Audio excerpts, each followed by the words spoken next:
Hi, this is Tom from tombell.co. In this video, what I thought I'd do is share sort of 4 workouts that I think are some of the best for developing your FTP or your threshold power. Go through why I think these particular workouts are well suited to develop that specific ability, and just give you sort of 4 ways to do it, because there's always more than one way to train a specific ability. So the first workout is the very standard 2 by 20 minutes, which if you Google how to increase your threshold power, how to improve your FTP, that's typically the most common workout that you'll see there, and it's probably the best way, the best sort of compromise between intensity and interval duration that you can get for specifically working on that threshold power. So what you'll do is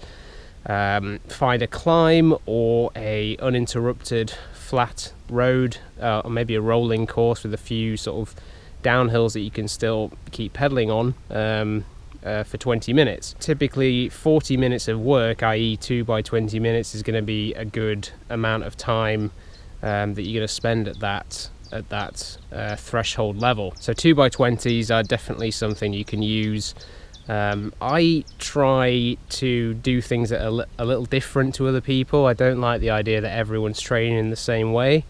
So 2 by 20s are a good sort of solid foundational workout if you're going to do them with other people, or you don't mind doing something that other people are doing. But here are sort of 3 other workouts that you can use to develop FTP as well. And essentially all they are variations of interval duration and amount of intervals. So the next one is 3 by 15, which will give you 45 minutes of work time compared to the 40 minutes of a 2 by 20, but because it's 5 minutes shorter per interval, what you can do is you can bump up the intensity of each interval just a little bit, so you're working either at the very top end of your threshold power, or you are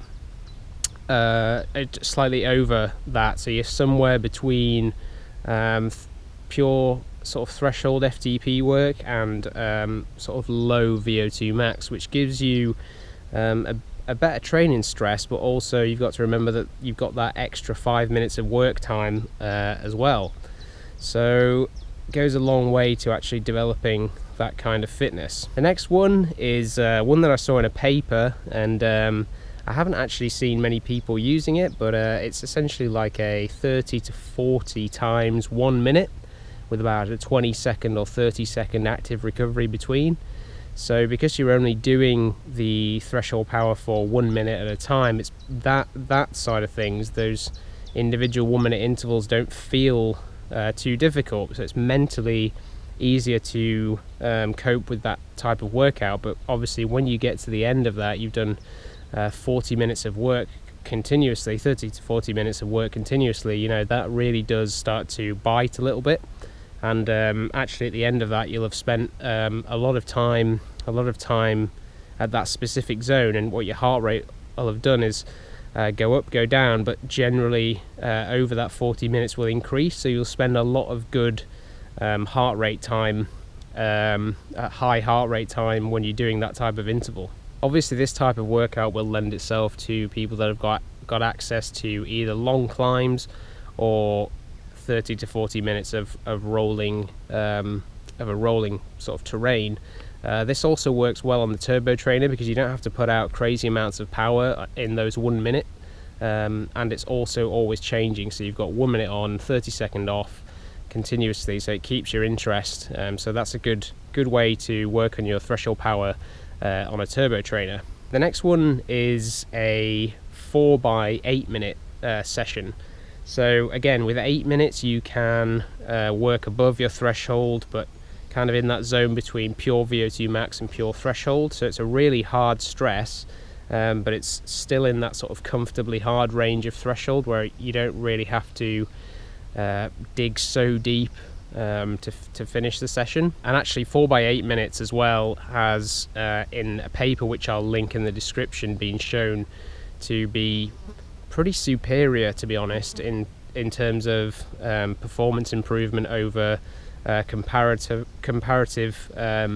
sessions like 4x4 or 4x16 minutes as well. So yeah, take a look at that paper, and it's really interesting that 4x8 minutes seems to be a particularly good ratio of training time and training intensity as well. One last thing I'll mention quickly is that I'll have a post on tombell.co which expands on each one of these workouts and kind of gives you a visual aid of how to do them.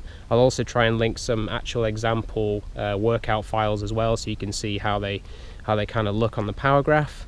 But what I'd like to say right at the end very quickly is that you can also improve your functional threshold power by spending a lot of time at low intensity. So those longer low intensity rides still do work on your ability to improve your power at lactate threshold, as long as you do a fair bit of it and make sure that they're long enough to give you those particular adaptations. And working well above the lactate threshold as well will also pull up and move your lactate curve to the right, so you'll improve your functional threshold power, threshold, whatever, by working above it and below it, so pushing it up from below and pulling it up from above. So yeah, check out that post on tombell.co. I hope that was useful to you, and I'd love to hear your functional threshold power workout ideas too, so please leave them in the comment section below this video. I'll catch you on another video soon.